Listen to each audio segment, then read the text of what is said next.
the Navy. So when I grew up, what was I going to be? Well, I wasn't going to work at EOS. I wasn't going to be in sales. I was going to the Navy. And I actually wasn't very excited about it. You see, I'm also the sixth of 8 kids. We're named alphabetically. I have 5 older brothers. I have the sixth letter in the alphabet, kind of named like hurricanes. And the Navy was the family trade, and I was the ultimate middle child. And I always, as long as I came home safe at the end of the day, that's all my parents really cared about. And so when I was looking at going to college, I knew I wanted to go to college, but being the son of a Navy veteran and having 5 older brothers, my dad wasn't going to be able to pay for college. And so the ROTC program made a lot of sense for me, the Reserve Officer Training Corps. So I ended up going to a small school in upstate New York on the ROTC program called Rensselaer Polytechnic Institute. And my plan was to do my have the Navy pay for school, do my 4 years, and then get out and do something else. And as I was sitting in my accounting 101 class, my sophomore year, one of my classmates raised his hand and said, "Hey, professor, a plane just flew at the World Trade Center." As we know, 15 minutes later, another plane hit. And at that time, my professor wisely said, "Hey guys, why don't you go back to your dorms, go back to your apartments, and we'll pick up class at a later time." As I walked out of that classroom that day, that moment, it was the first time in my life I felt pride. I felt pride in wearing the anchors of my grandfathers, my fathers, my brothers, and I wanted my service to mean something. I wanted to contribute in a meaningful way I wanted my service to mean something. And the other thing I knew at the time was we were going to war, that the world had changed, the nation had changed, and more was going to be expected out of my generation of sailors and soldiers. And so as my perspective on my service changed that moment. And so I finished up college. I graduated a couple years later, got commissioned officer in the Navy, and I went to San Diego. And I deployed to the Northern Arabian Gulf, and while I was there, we were tasked with really 2 things: oil platform defense, you see in the top right of the screen, and the bottom right. We also boarded a bunch of vessels or dhows or small cargo ships in the area. We were looking for the weapons of mass destruction, the contraband, things that they shouldn't be shipping around, all the stuff that President Bush was having us look for. And to no one's surprise, we didn't find any of that stuff. What we found are a bunch of stinky fish and dates.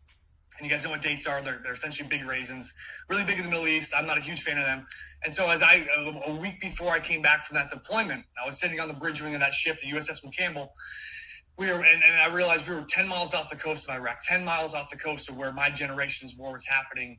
And I was searching through fish and dates, and I wanted to contribute in a more direct way. So that night, literally, I decided when I got back, I was going to apply for the SEAL program. So I got back and I applied for the program, and I got picked up for initial SEAL training or BUDS, basic underwater demolition. And a lot of times in person, I'll ask the question, who knows anything about SEAL training? And a few things will get thrown around, but typically I ask the question, is it easy or hard? And the answer is hard. And it's 7 months. It's long days. You're cold, you're wet, you're sandy the entire time, and it's just a day in, day out grind. Not dissimilar to being an entrepreneur when you're starting things up, where it's just a day in, day out grind. And what you don't know is that initial SEAL training doesn't teach you much about being a SEAL. There's not a whole lot that carrying a log on your chest or carrying a boat on your head teaches you about being a SEAL. We didn't really do that in the SEAL teams. And so they were testing you. They were looking for really 2 things, especially for junior officers. They were looking for, number 1, how bad do you want to be there? And then 2, most importantly, can he lead? And that's what they were screening for. And the instructors that we had were actually, they were good. And these instructors weren't guys we pulled off the street. These guys were combat veterans, actual active duty SEALs that were coming back from these deployments and wanted to take a little break, and so they took a training role. And they're actually really good at their job. And it's the only course I've ever been to where the professors or the teachers or the instructors actively wanted me to fail. They were actually doing things to get me to fail, and they were really good at it. You see in the middle of the screen there, you can see a bunch of shaved heads sitting in the water. And, I'll ask the question, is the water warm or cold in San Diego? And the answer is actually, it's pretty cold. San Diego's a nice place to live, but the water's actually pretty cold. And so what they would do during this, an example of how they get you to quit, they put you in the water, you sit there in the freezing cold water, and they would, once you're jackhammering, they pull you out And they pull you out just speaking, they had charts, and these charts told them when a body would get to a hyperthermic state, and they would loosely follow those charts. They'd pull you out, and then they'd warm you up, but they wouldn't warm your core temperature up by, a fire or blanket. They'd warm you up by burpees and squats and races and push-ups. That's how they warm you up. Once they warm you up, they put you back in the water, and they would just do that for a few hours on end. And inevitably, you get a few guys to quit. And all you had to do to quit in SEAL training was to go ring that bell in the top left corner. You go ring that bell 3 times, and the training ends. The instructor will shake your hand, say, "Hey, thanks for trying," and then they'll move you on. But they also, when you get a trainee to quit, when someone stood up out of that line in the cold water and ring the bell, they wouldn't just take that trainee and move them away. What they would do is they get a chair, and they put the chair out from the class, and they put the trainee down from the chair, on the chair in front of the class as we're sitting in the freezing cold water, and they get a blanket, and they put the blanket around the trainee's shoulder, and they get the trainee a cup of hot coffee and give it to them and say, "Hey guys, all you got to do is quit, and we're going to warm you up and get you coffee. We'll get you back to the barracks. You can take a shower. You can take a nap." That's all you got to do is quit. And inevitably, they get 3 or 4 more guys to quit.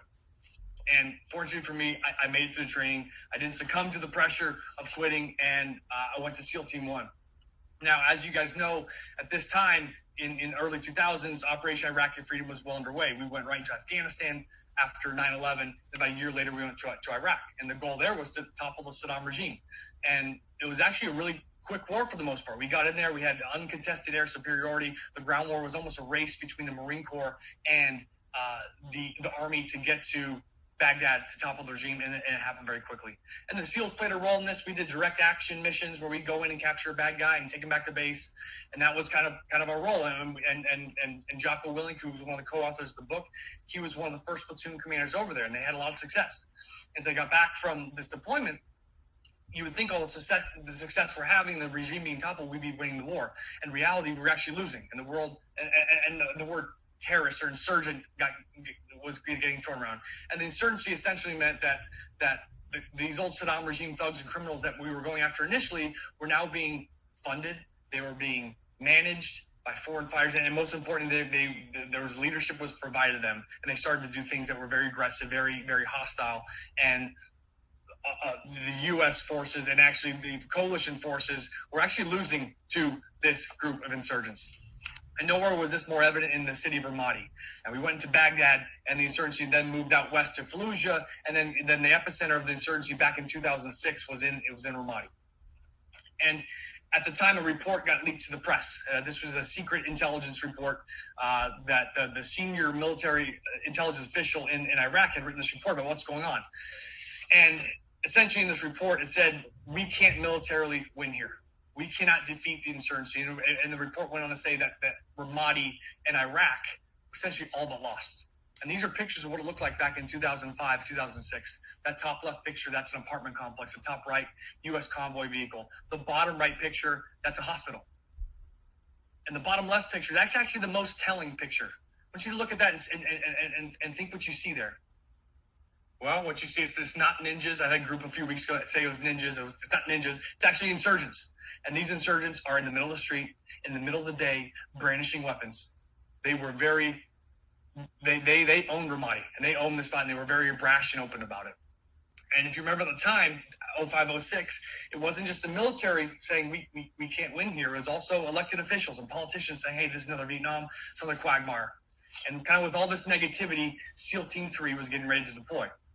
And specifically Task Unit Bruiser. And Task Unit is one task unit is comprised of 2 SEAL platoons. And the commander of that task unit was Jocko Willink. And if you don't know what Jocko looks like, Jocko's in the top left there. That's actually a picture of him smiling. He's a pretty intense dude. And then on the bottom right was Leif Babin, who was a platoon commander, one of Jocko's platoon commanders. And with all this activity, they deployed to Iraq. And as Jocko was reflecting and was getting ready for this deployment, he knew that the enemy had changed. The enemy that he saw 2 years previous to this was much different than what he was going to face. And the fighting that they were going to face was going to be much more significant. And so they trained harder. They trained for this new enemy. And this idea of extreme ownership really spawned out of one of the first operations that they ran in Iraq, where an Iraqi soldier was killed by blue on blue or fratricide, was killed by friendly fire. and Jocko had to stand up in front of a group, in front of an investigating officer, and actually take ownership for this mistake. Although he wasn't even on the operation, but it was his platoons that were running the operation, and he had to step up and take ownership. But that's where this idea was really crystallized. So as they deployed on the ground there, the battle space owner who was kind of controlling the area of Ramadi was the 228, and there was a National Guard unit made of reservists, and they had been there for 13 months, and they had surrounded the city but been unable to actually penetrate. And shortly after Task Unit Bruiser showed up there, the Ready First Brigade, or the 11 AD, showed up, and AD stands for Armored Division, and armor in military terms means they brought tanks. And if you don't know what a tank is, in the middle of the screen there's a picture of a tank. And it's our assertion in the SEAL teams that the tank is the most beautiful machine mankind has ever made. Because every time that our SEALs were pinned down by enemy fire or couldn't get out of a situation, they called those tankers up. Those tankers would come every single time and risk their lives to come and help them get out of a sticky situation. And I want to make it clear that as I tell the story about what happened in Ramadi, that and I say we did this, we did that, it's not the 40 SEALs of Task Unit Bruiser under Jocko's command that accomplished this mission. They supported a much larger group of this 11 AD of the 5,600 soldiers, airmen, and Marines that comprise this unit. They did the bulk of the fighting, the bulk of the heavy lifting, and suffered the bulk of the casualties. And it was an honor and privilege for the SEAL teams and these platoons to serve this unit alongside them. So as they deployed, these tankers came in. They actually brought tanks, which are awesome. They also brought a new strategy. This new strategy was radical and innovative. It instead of going out at night, catching a bad guy, going back into base, do the same thing over and over again, what they had to do is actually go out into the neighborhoods and stay there. And it became essentially a really simple, clear strategy of seize, clear, hold, and build. Seize, we're going to take some buildings. Clear, we got to get rid of all the threats in the buildings in the areas. Hold, we're going to stay there and build. If we're going to stay there, we actually have to build it's a full-on construction project where we are building a small outpost or combat outpost in the middle of enemy territory, enemy neighborhood. All right. So as Jocko heard this new strategy, he wasn't exactly sure how we're going to support it because he hadn't trained to do any of this. And so they had to adapt Task Unit Bruiser's tactics to actually support this new mission. And the way that they did this was through actually providing sniper overwatch, through a support role in breaking the groups up and actually working with larger army units to then support them as they went out. And the result of these construction projects that they were working on were combat outposts. So the night before we started one of these construction projects, the small SEAL element, the sniper overwatch element would go in at night. They would set up high in a rooftop typically, and you can see in the top right there, that's actually a picture of Chris Kyle, who was the Charlie platoon lead sniper. And then in the morning when we started this construction project, the enemy maneuvered on the guys, on the young combat engineers that were in the street with hammers and shovels, weren't carrying grenades and guns. They would get the bad guys before they got our friends. And that bottom right picture, that's actually the first step in building one of these combat outposts. It's the first step is you put some concertina wire. Then you swap the concertina wire out with some barriers. Then you go to larger barriers. Then you rip out electrical, and you put new electrical, and you put new windows in, and then tens of thousands of sandbags. And you create these little fortified fighting positions throughout the city of Ramadi. And this is a picture of what Ramadi looked like when they first got there. And as you can tell, red is bad, blue is good, and based on this situation, it's pretty horrible. We had a little bit of control of the road up there towards the north called Main Service Route, or MSR, and that was called Route Michigan. We had a few checkpoints, but the only difference between Route Michigan and I-5 or I-405 or I-90 that you would drive down in the U.S. is that if you drove Route Michigan, you'd hit 7 IEDs in a 500-meter road. Right? It was heavily IED'd and extremely dangerous. So this is what it looked like when they showed up. So what they had to do, they actually have to get in there. They had to take a bite. How do you eat an elephant? One bite at a time. And this was a big elephant. So they went in that first night and put a first combat outpost in. And they were ready for this massive firefight. And they were ready for the enemy to come out. And they actually put this first combat outpost in without a single shot being fired. Because we had actually caught them off guard. U.S. troops hadn't set foot in Ramadi in a meaningful way in 2 or 3 years, and the enemy wasn't prepared. But we had to put additional combat outposts in, and as we did, the enemy came out to fight. You see a new color come up. There's green. Green means cleared and kind of controlled. We went up north, and the enemy came out to fight. You see the EKIA, or enemy killed in action. That means that they were out fighting, and that's what we wanted. We wanted to fight. And what you see now is this yellow picture, or this yellow color pop up on the screen. And this yellow picture is essentially is the opportunity space. Is the opportunity space, and or the key terrain. And in military terms, key terrain means it's the terrain that gives you the advantage over the enemy, right? So if you're in a firefight, or you're out in the outdoors fighting, you get the high ground. Or if you're in a city, you'd want the clock tower, the building that is the high, so you have the best line of sight on the enemy. And in Ramadi, the key terrain wasn't a neighborhood, it wasn't a road, it was actually the people. The people were the key terrain. Because when we went in and built these combat outposts, didn't mean we could stay in them. We actually had to go out and engage with the local populace. And when we first started engaging with them, we'd come into a family's house, and the father would take his family and go sit in the corner. And they wouldn't even look at us. And they wouldn't look at us because they were terrified. But they weren't terrified of us. They were terrified of, they were seen helping us, the enemy, and the insurgents will come back that night and kill them and their entire family. So they wouldn't even talk to us. But we had to keep coming back. And we saw they were low on water. We had a lot of water. We bring them water.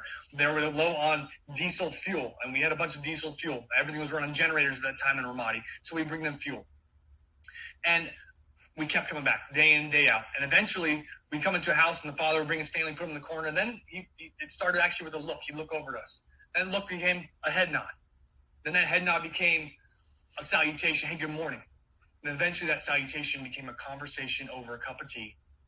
And in that conversation, the father would say, hey, listen, I've lived here my whole life. There's 4 guys who live 2 doors down. They're not from here. They're bad. You should go get them. And we go get them. Those conversations, the father would say, last night I saw 2 guys digging in the middle of this intersection, these streets. They were putting something in the ground there. You guys should go investigate that. We take our bomb technicians. They go in. They would dig up the roadside bombs. And we started to see success. And as soon as we started to see success, or started to get information from the local populace, that was the tipping point. That's where we started to actually win. And we had one more combat outpost to put right in the middle of Ramadi, the most dangerous city in the world at the time. And we were ready for this massive firefight. Kind of a cornered enemy, caged enemy was going to come out fighting, this last bastion of hope. And we put this last combat outpost in without a single shot being fired. And this was the first indication that this amazing transition to peace was happening.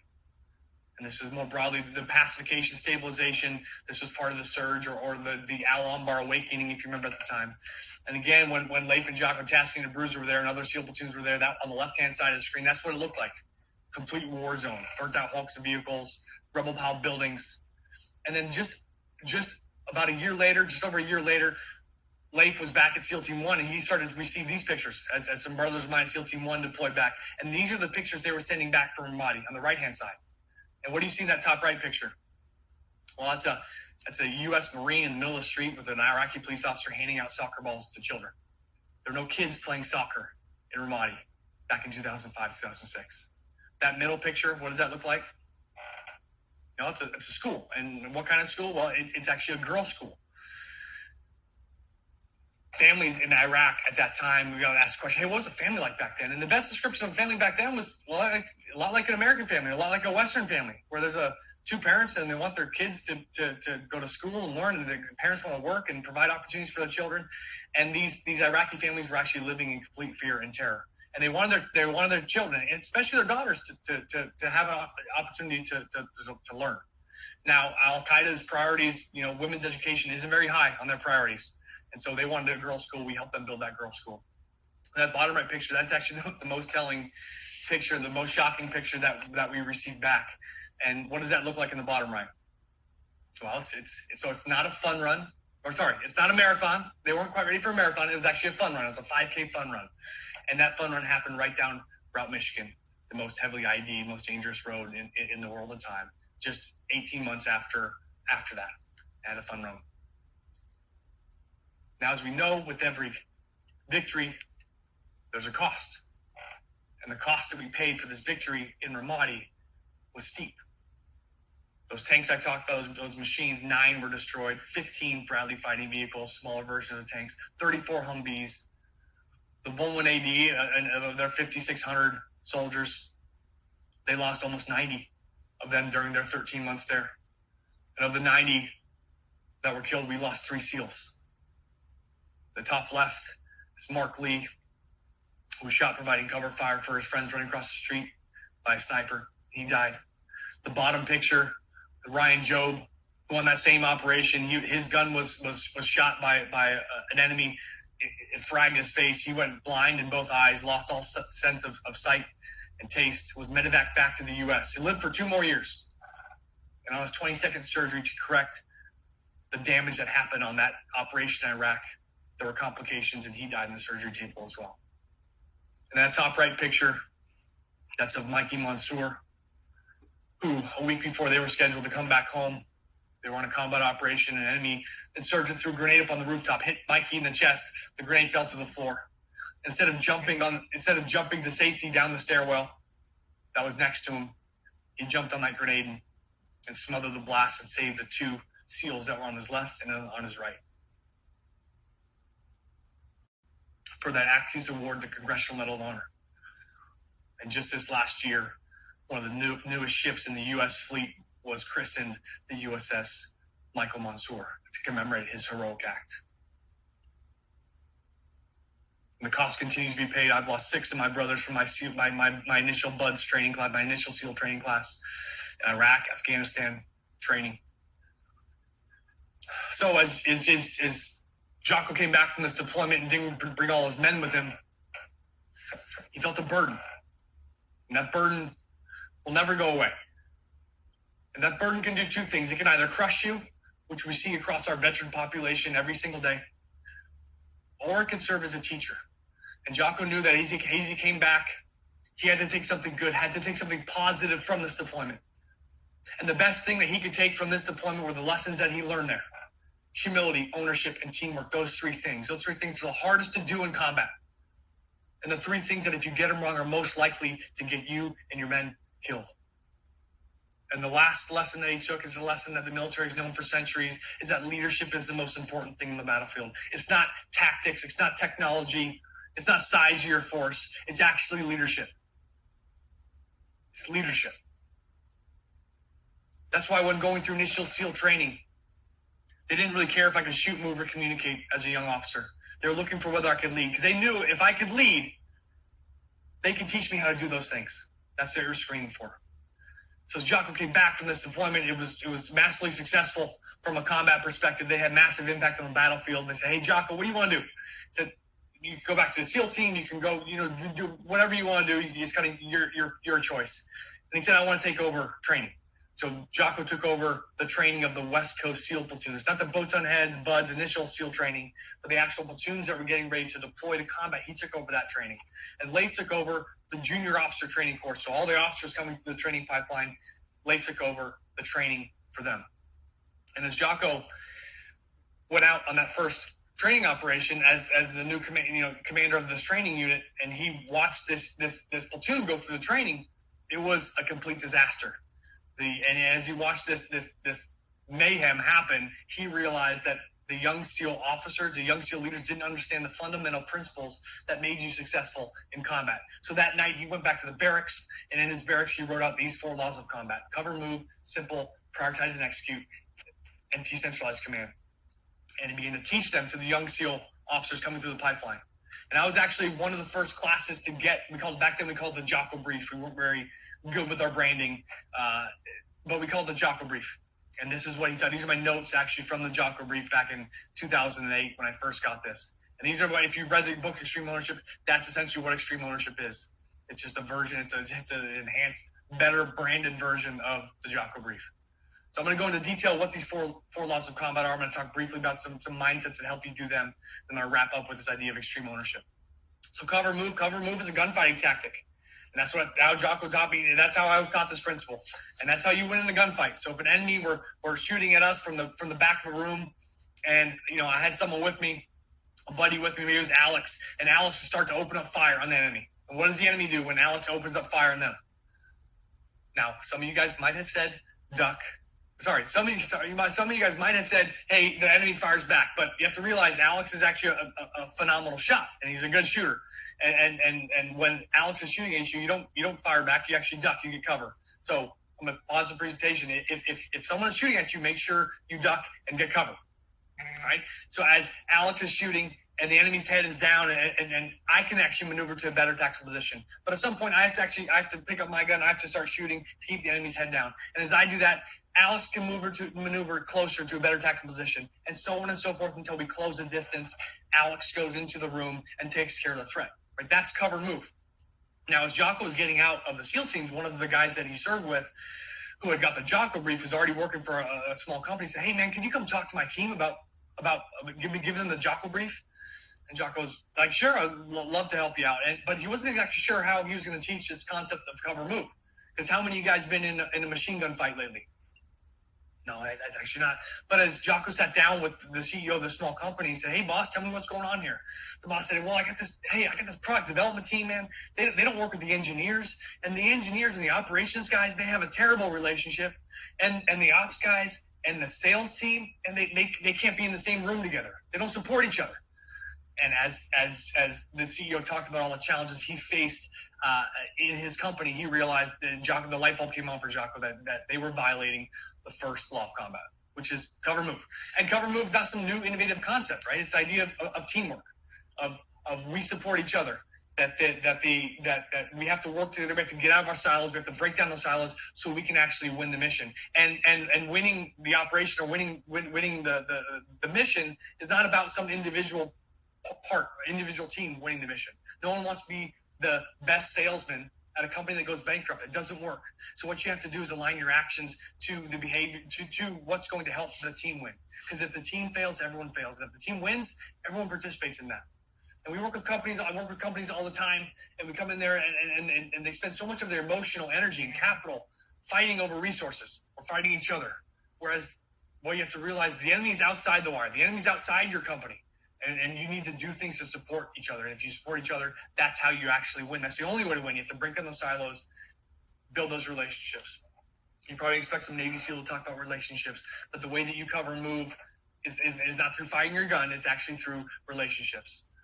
When the 1-1 AD showed up, those tankers showed up into Iraq, Leif and Jocko realized that, hey, we needed to support these guys. And so they went and got to know them. And it wasn't just the leadership. It was some of their frontline SEALs as well. They got to know who they were, where they're from, understand their capabilities, understand their limitations, and then actively began to support them, actively do things to show these tankers that we were going to help you. And when the tankers saw that these SEALs were going to help them, that's why they came every single time. They called. Every single time they were bit off more than they could chew, they needed help, that SEALs needed help, those tankers would come because they had built a relationship, and they risked their lives for that relationship. So as you think about your companies, you think about as you guys grow and get more complicated, because as you guys grow, silos actually get bigger and harder to overcome because you need more specialty, more specialization as you grow. And so you have to actively do things to promote this idea of teamwork, supporting each other, because if the team fails, everyone fails. And if the team wins, everyone wins. Second law of combat is simple. And I failed at this as a young SEAL officer. I would get some mission plans. So you have to create simple plans, right? And I thought I'd create a simple plan, and then you have to go communicate the plan in a simple, clear, and concise manner.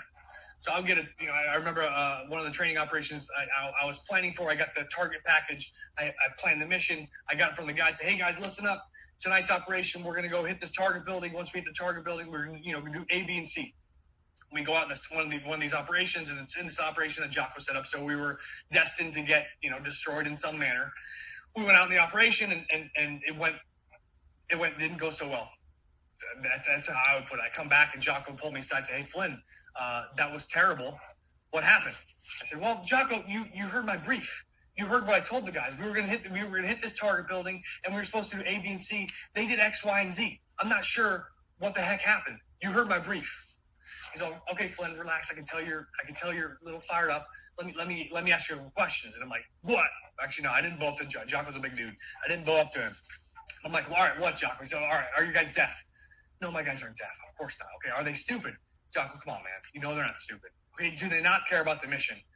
They care about the mission more than anything. They care about winning more than anything. that's not the problem. So all right, let me recap. If they're not deaf, they're not stupid, and they care about the mission and winning, what do you think the problem is? And as you ask that question, as you guys are probably all answering yourself, the problem was me, that I hadn't communicated the plan in a way that made sense. I hadn't communicated a plan. It made sense in my brain, but that my brain doesn't matter because my guys who are executing, they have to understand it. Right? So as leaders, as you come up with these plans, make sure that it's simple, clear, and concise, because if your people don't understand, they can't actually execute.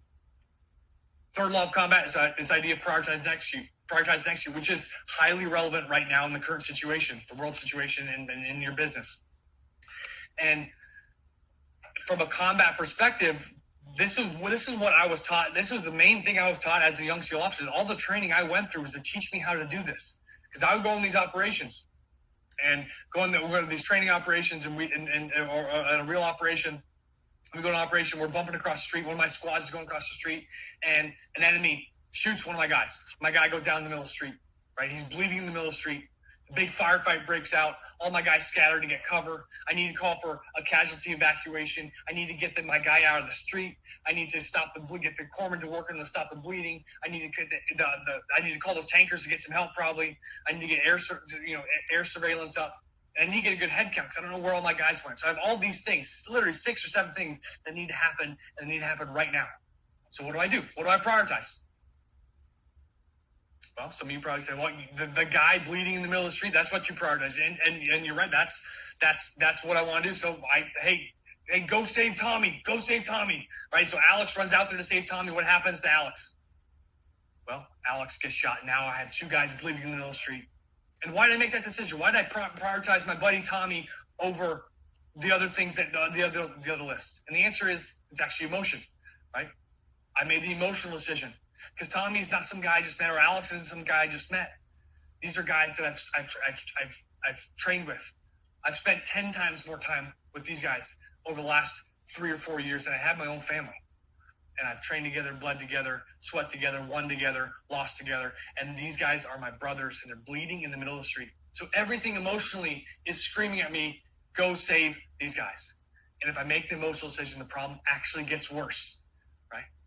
And so the actual solution to this combat scenario is that I don't send other guys out to pull Tommy out of the middle of the street or Alex out of the middle of the street. What I have to do is actually win the firefight. I need to suppress the enemy fire. Once I suppress the fire, I can get the corpsman, and we pull them out of the middle of the street. We can stop bleeding, call for casualty evacuation, call for air support, call the tankers, get a good head count. Kind of in that order is how I'd solve that combat scenario.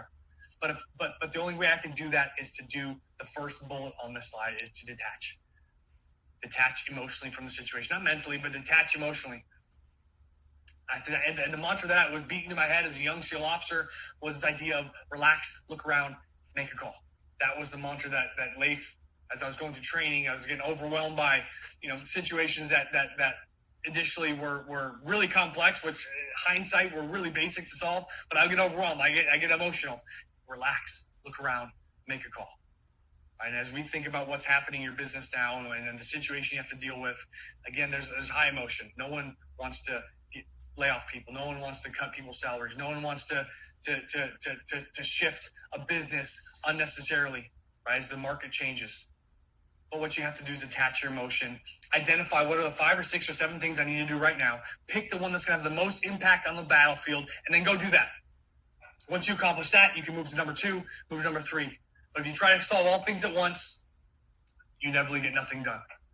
And the last piece in this idea of prioritize and execute is this idea of target fixation, right? It's kind of front sight focus. And as a leader of an organization, and you guys are on this, in this conference, because you guys are all leaders. As a leader, every time you get on your gun, and every time as a platoon commander, I would get on my gun. Every time I get on my gun, what am I failing to do? Actually leave. My job wasn't to be on my gun, unfortunately. And that kind of broke my heart as a young SEAL officer. I learned that my job wasn't to go shoot bad guys. That's what I wanted to do. My job was to actually lead, put my guys in positions to think 2 or 3 steps ahead, to provide them resources so they can solve their own problems. That was my job. And every time I got on my gun to try to solve this one tactical problem, my situational awareness, my ability to look up and out and at the horizon went away. I would lose track of my own forces, lose track of the enemy forces, and I could be ineffective. So in a situation like this, again, the emotional decision, there's emotion, you want to get on your gun, you want to solve all these problems. If you're getting on your gun and solving these tactical problems, who's doing your job? And I'm not saying sometimes I didn't get on my gun. That was awesome to get on my gun, but my guys were trained to realize they knew that every time I got on my gun, no one was doing my job, and so they would tap me out. And the only other piece of this is in combat, when I deployed, I had an M4, and a good rifle, 30-round magazine, good gun, but I had 4 or 5 heavy machine gunners in my platoon who brought heavy machine guns that have 500 to 600 rounds on them, belt-fed weapon, and the firepower they actually brought to the fight was much more significant than my pea shooter. And so they would tap me out, hey LT, hey Flynn, go do your job. I got this, right? So I can step up and out. So the idea of prioritized execute is highly relevant right now, and all the training I went through and all the training you've been through as a leader should help you do this. You have to detach emotions, pick the things that are going to have the most, identify what you need to accomplish, and then pick the one thing that's going to have the most impact on the battlefield right now and go and execute that. And the Lost Law of Combat, this idea of decentralized command. Decentralized command is kind of a buzzword in the military, buzzword in business, and work with companies and come in and say, hey, Flynn, man, we do decentralized command. I'm like, cool. And they look at the decentralized command, they show me their org chart, and there's boxes and and rectangles and squares and hard lines and dotted lines and squiggly lines, and it's incredibly confusing. Hey, this is decentralized command, this massive matrix organization. I'm like, hey, that's not exactly what decentralized command means. I know what you're trying to get to. That's actually really confusing. What decentralized command is much simpler than this. Decentralized command is fundamentally put as everyone leads. It's leadership at every single level. It's everyone in your organization feeling like and acting like a leader. And as a leader, you want your team full of leaders. Now, in a SEAL platoon, every single one of my guys is expected to be a leader. Even my machine gunner, whose only job was to carry a big machine gun and have a lot of weapon, a lot of ammunition, and cover down on sectors, right? He was expected to be a leader. He was expected to find solutions to his problems, to lead up the chain of command, to get resources to solve his problems, to communicate things that are important. He was expected to be a leader. And the only way that he could do that was actually to understand the why behind what he was being asked to do. And a combat example of this is, if we're deploying, we're going on operation, and Alex is one of my squad commanders. I'm the platoon commander. We're going on operation. We're in the pre-mission briefing room. We're in our team room before we launch this operation. I'm doing the mission brief. Say, Alex, we're going to hit this target building. Once we get target secure, I need you to go to the roof and set security. And Alex, he's been in country a long time. Hey, Roger, that sounds good, Flynn. We launch the operation. We go clear the building. We target secure. Alex will go to the roof with his team. And the nice thing about roofs in Iraq and Afghanistan, they all kind of look like this picture, like big flat concrete roofs, and around them had this 3 or 4 foot concrete parapet wall, which provided really good cover and concealment. You were elevated. You had a good position. That's where we set security. And unfortunately, tonight for Alex on this operation, this building was still under construction, and there wasn't a parapet wall. So instead of looking like this, it looked just like a table, and there was no wall around it. So Alex gets up there, and his guys look at him, hey, what should we do? And Alex isn't 100% sure what to do. He doesn't know why he's up there in the first place outside of set security. So he's like, all right, well, we got to set security. Let's get down. So they take a knee, and his guy's like, hey, bro, Alex, hey, the enemy can see us. So, all right, Alex says, all right, well, get lower. And so they get low, they get flat on the ground. And Alex, all right, I think we're good. And Alex's guys go, hey, Alex, hey, man, the enemy can still see us. Why are we up here? And Alex didn't have a good answer. Eventually, the answer is, well, because Flynn told me to come up here. That's why we're up here. Now, Alex looks like an idiot for telling his guys to get down on a flat roof with no cover. But I look also like an idiot because I didn't tell Alex why he was going up on the roof in the first place. So let's rewind. Let's fix this. So rewind 2 hours, mission planning space, same target building. Hey, once we get target secure, Alex, I need you to take your team to the roof. And the reason you're setting security on the roof is because I'm expecting enemy reinforcements to come from the north. And I need you to hold to the north to make sure that this road, they can't come down this road. Got it. Alex says, got it. Sounds good. Launching the operation, hit the target building, go to the roof. Once target secure, Alex goes to the roof. Same situation, no parapet wall. What can he do? Well, what he actually would do is realize that there's no cover up here. He just walked up 3 or 4 flights of stairs. He goes to the 4th floor. He gets his guys. He goes to the 4th floor, finds a building with window that faces which direction?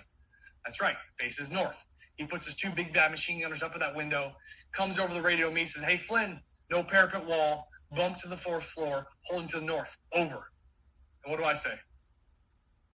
"How dare you go to the 4th floor without asking permission?" No, I don't say that. I say, "Thank you." I say, "Awesome." And the only difference between scenario A and B is that Alex understood the why behind what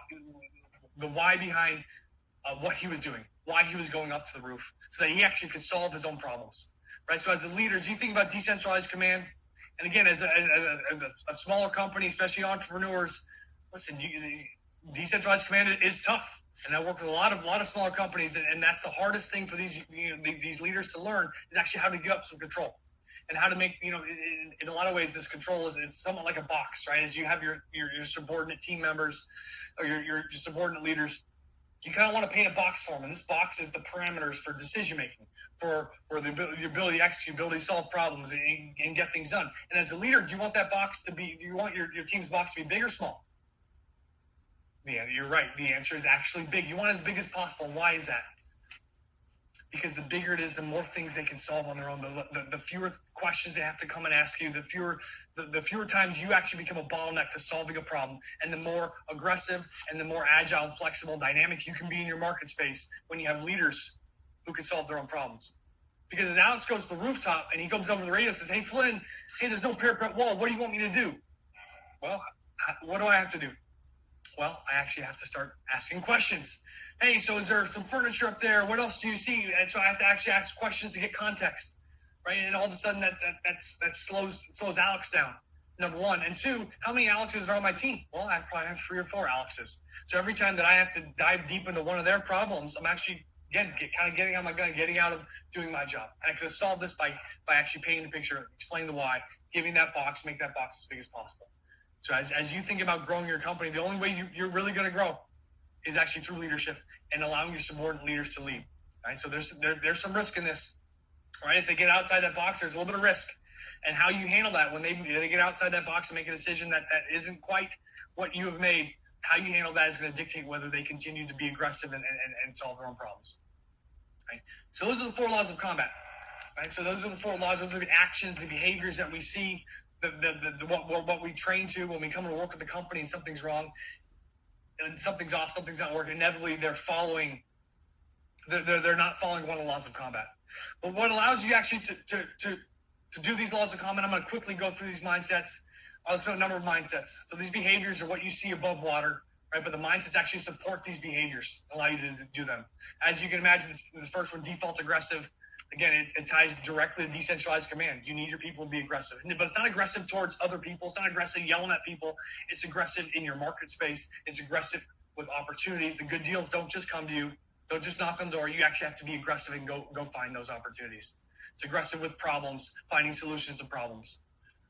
And reminded the way that we won there was actually we became more aggressive than the insurgents. We went into the city and we were going to stay.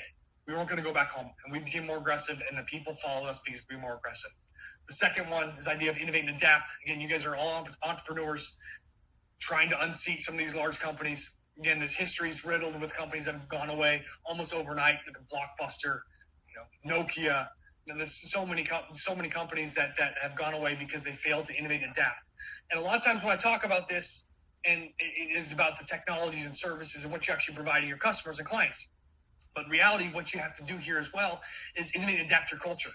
Your company has to innovate and adapt. The way you operate at a company of 5 is different than 50, is different than 500, because what you have to do is innovate and adapt as a culture. And that's part of what EOS does for you. It gives you a framework so you can innovate and adapt the way that you operate together, right? And so innovate and adapt. And the only way you can innovate and adapt is this third mindset, this idea of humility, of checking your ego. Get asked the question all the time, hey, what's the most important characteristic of a leader? And the answer is always the same. The answer is humility. Because if you're not humble, it actually changes the way your brain thinks. It changes the way your brain operates. Because if you're not humble and one of your team members, one of your subordinate leaders has an idea, you're like, hey, listen, man, I've been doing this longer than you have. No thanks. Or maybe your peer, someone else is doing the same thing. different region or different type of company. Hey, this is what we're seeing. And now I got it. Listen, you saw my numbers. You saw what we're doing. I don't need your help. And you actually can't take feedback from your boss. And your boss, as entrepreneurs, you guys might be, sole proprietors. You can't take feedback from your boss, and because they don't know what's happening in my department. They don't know what's happening in my piece of the mission. They're just sitting in their ivory tower, right? So if you can't take feedback from your boss or your peers or your subordinates, you can't actually get any better. And the worst thing is you can't look in the mirror and do an honest self-assessment of where you're off and where you need to improve, right? This idea of humility is the most important characteristic of a leader. And we have the kind of semicolon or colon, check your ego. Everyone's got an ego. Like I come from an organization where everyone had massive egos. You have to have an ego. Ego's a good thing. Ego drives you to do things that people say you can't do. And it's an awesome thing to have. We don't say don't have an ego, we say check your ego. Because every time your ego gets out of check, you actually don't do these things that are on the screen. Don't respect them, you get complacent. When you get complacent, you go away. And many of you guys on this call, in this conference, are trying to unseat these organizations that are a little bit complacent. Be aggressive, go after, check your, but don't become them. And then discipline equals freedom. Again, in the SEAL teams, we have standard operating procedures for everything we did. We had the way we lined up on doors, the way that we went through buildings, the way that we labeled Humvees, the way that we parked Humvees, the way we got in Humvees, the way we sat in them, the way we got out of them. We had SOPs, or standard operating procedures, for everything we did. And you would think that all these SOPs would constrict you and constrain you, especially in a combat environment. But in reality, these SOPs allowed us to be free. They allowed us the freedom to be agile, dynamic, and flexible. We hit a target building A, and the guy wasn't there, and say, Alex, go hit target building B. And he'd go to B. And we wouldn't have to have this long conversation of who he's going to bring with him, what weapons he's going to take, what communication I should be expecting, how they're going to clear the building. We wouldn't have any of that conversation because we had built SOPs along the way. Right? So the standard operating procedures of building ways that you do things is critical, especially as you guys scale. And as you guys scale up, these SOPs are what's going to allow you to be flexible and agile. Now, that doesn't mean you can go too far in one direction, too far in that direction of SOPs for every single action. Right? What you have to do is identify, you have to prioritize and execute a little bit. You have to identify what are the 4 or 5 major things that are going to cause catastrophic damage and build an SOP around that. Allow your team. And the last piece on SOPs is that just because you have a standard operating procedure and SOP doesn't alleviate you from thinking. Right? The first step of every SOP needs to be, does this make sense here? Because even the best SOPs are only right 99% of the time, and you still have to think. And this last mindset, the most important mindset, the mindset that actually ties everything together, is the idea of extreme ownership. Extreme ownership is pretty simple to understand. There's no excuses. There's no one else to blame. If you don't accomplish your piece of the mission, you have to own all the problems. You have to own all the solutions, right? And you have to get people to. If you need people to support you, you have to own the relationship to get them to support you, right? And we had bad examples of this in the SEAL teams. For every good example I see with companies, there's probably 10 bad examples of people not taking ownership, of casting blame, of pointing fingers. And it was no different in the SEAL teams. We had bad SEAL leaders, and a bad SEAL leader, we'd see this firsthand. We'd go on a training operation, and it would go horribly wrong. It would be terrible. The bad SEAL leader would come back, and we'd do a debrief. And we asked the bad SEAL leader, hey, man, what happened? And the bad SEAL leader gets up in front of the group and says, hey, listen up. I'll tell you what happened. You have the assault force commander, the guy in charge of clearing the building. You guys took forever. You didn't have enough people. How is that even possible? You didn't have enough people for that operation. That building was too complex, and you didn't have enough people. You're all screwed up. You need to fix that. Hey, and then the mobility commander, the guy in charge of the Humvees, you had one job to do, one job, and you didn't pick us up on time. How is that possible? You had one job. You need to fix yourself. And lastly, the assault force, the guys who were actually going through the building, you guys took forever. You guys need to train more. You guys need to do a better job, right? That's what we see. We see that type of debrief, right? And when a leader debriefs that way, how does the team respond? Oh, you're right. No, they actually respond. What do? They start pointing fingers and casting blame somewhere else. Right? The assault force commander might say, oh, that's not my fault. The intelligence guy, the guy who gave me the target building map, he gave me the wrong map. It's not my fault. I didn't bring enough people. It's the intel guy's fault. Or the mobility commander says, hey, listen, Flynn, I know you say it's my fault. I didn't get there, but my GPS died. And listen, it's the IT guy's job to change the batteries in the GPS. Man, that's not my fault. right? So now you have all these problems that were identified, and now they're still sitting in the middle of the room, and everyone's just pointing fingers, figuring out who's at fault here, as opposed to those problems getting solved, right? And that's what we see. It's toxic, and you guys have all been in situations where that's the case, and nothing actually gets done. Those teams get destroyed. The second scenario, we actually have good SEAL leaders as well, who go on a training operation, come back, and it'll be the same horrible things would happen on a training operation. Things get screwed up, and the good SEAL leader would get up in front of the group and say, hey, listen up, guys. That didn't go well. I'll tell you why. As Assault Force Commander, you didn't have enough people. And it's actually my job as the leader of this organization, the leader of this platoon, to provide you enough people, and I didn't give you enough people. You guys took too long, and I've got to do a better job. What I'm going to do going forward is I'm going to spend a few minutes with you doing a good target study. I've got some experience. I know when we see a complicated building like that we need to bring more people. I'm going to make sure I spend a couple minutes with you, make sure we get that right. It's on me. Mobility Commander, guy in charge of the Humvees. Listen, you sat through my brief, and it's amazing to me that the one piece of information I need to convey to you, you didn't have. So I didn't communicate effectively. I'm going to make sure after every of these briefs, I'm just going to follow up quickly. Make sure you have that piece of information, because that's on me to make sure you get there. I've got to do a better job communicating. Assault Force, listen, guys, you guys took a long time on target, and I realized I know I gave you time to do rehearsals, but I didn't come out and observe any, and I got some experience. I could have given you some pointers to get through this. I'll make sure I spend a few minutes watching your rehearsals next time before we go, practice before we go out on these operations. And how do you think the team responds? You're damn right, Flynn, you're all screwed up. No, that's actually not how they respond. Now, maybe 1 out of 20 respond that way, and that's a red flag probably about that person. How they really respond is the Assault Force Commander goes, hey, Flynn, you say, listen, that's not your fault. When I looked at the target building, that map, I rounded down the number of people I'm going to bring. I'm never going to round down again. I'm always going to round up to make sure I have enough people. I don't need you to hold my hand and do a map study. I got this. The Mobility Commander goes, hey, Flynn, you said it's embarrassing to me that I sat through your brief and I didn't have that one piece of information. Listen, I don't need you to follow up with me. I'm going to make sure that I have it, that every single one of my drivers of the Humvees have it, and that we have extra GPSs and batteries going forward. It's not on anyone else. I can solve this problem. I got it from here.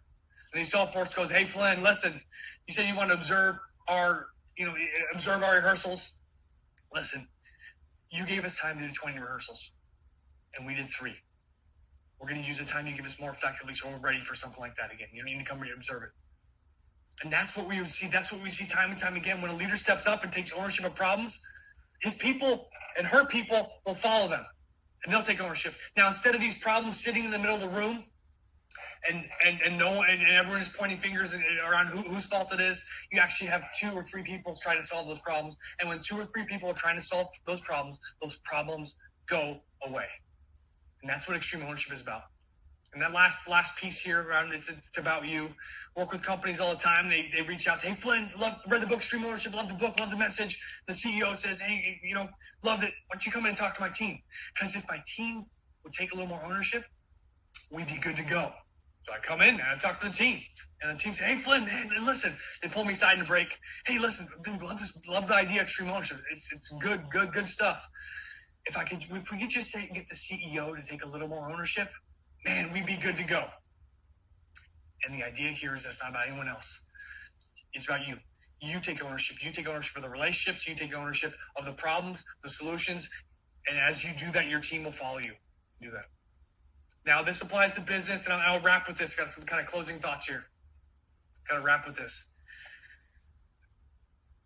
2 things. 1, I want to thank you guys. Thank you for what you do. We get thanked all the time at Echelon Front and for what we did in the SEAL teams. And quite frankly, we had an awesome job. I had an awesome job. I got to jump out of airplanes, got to blow things up, got to shoot guns. It was an awesome job, a childhood dream. And I realized that in the SEAL teams and also in Echelon Front, the reason we got to do that is because of the strength of our country. And our country's strength in the U.S. is not based on it's not based on the military might that we project to the world. It's actually the economic strength. The economic strength that we project to the world, that actually provides us the strength of our country. And what you guys do to provide revenues to the government to allow me to do what I did, I want to thank you guys for that. It's not lost on us. And thank you for the mission and the problems you're trying to solve for your clients and the customers across all the industries that are represented here. Thank you guys for that. Now, this idea of extreme ownership doesn't apply just to business. applies to life as well. That you saw the tagline of the brief is extreme ownership, leadership principles for business and life. And the reason we call it combat leadership, because that's where we learned. We learned these principles in combat, but they actually apply to business and life. And they're simple to understand. They're actually pretty simple to understand, but they're hard to do. And I was reminded of this literally 4 months ago when I was at home. I traveled a lot for work, and I was home for about 10 days. And I had an opportunity to actually, help my wife out with some stuff. Like, hey, you know what? And my wife works full time. She works from home, but she also, so when I'm gone, she is, she's essentially, running the house, full time mom, right? It's a tough job that she has. And so I say, hey, I'm home for about 7 or 8 days. I'm actually going to take the kids to school. I'm going to take that off of her plate of what she does normal day and say, hey, Jamie, I got it. I'm going to take the kids to school.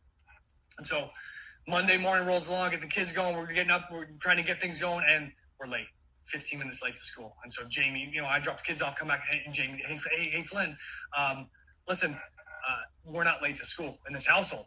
Got it. Okay, tomorrow, no factor.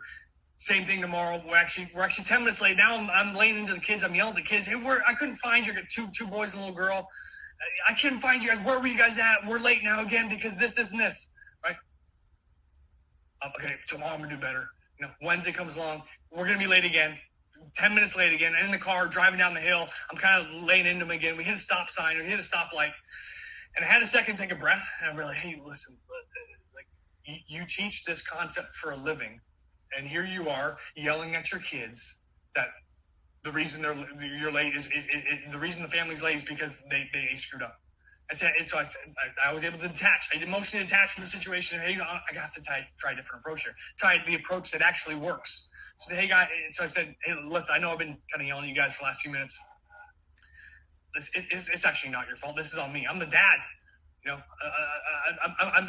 I'm in the household, running the household with your mom, and it's not your fault that we're late.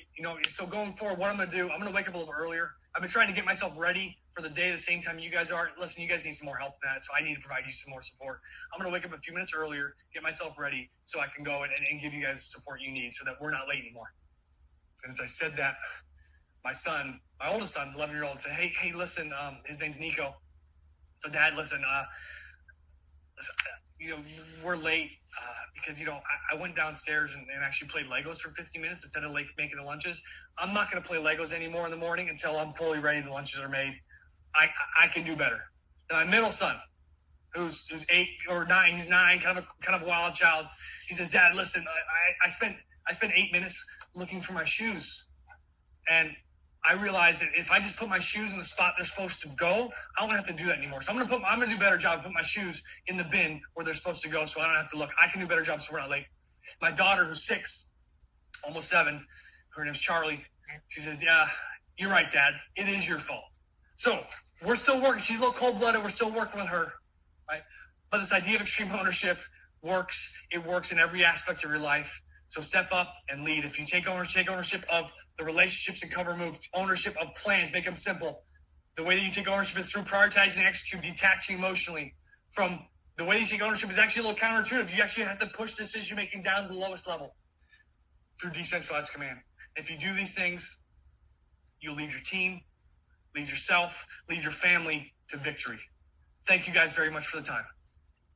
Thank you, Flynn. That was awesome. Wow. That was very cool. The 4 laws of combat: cover and move, simple, prioritize and execute, decentralized command. I was reminded, as Flynn was talking, of the 5 leadership abilities: simplify, delegate, predict, systemize, structure.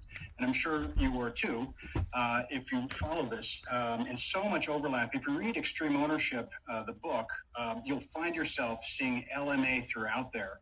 Standard operating procedures around the systemized side and the process component of EOS, and decentralized command from the standpoint of let go of the vine, which is hard for all of us to do. But really, just a great message right now. Thank you so much, Flynn. CEOs, owners, and visionaries,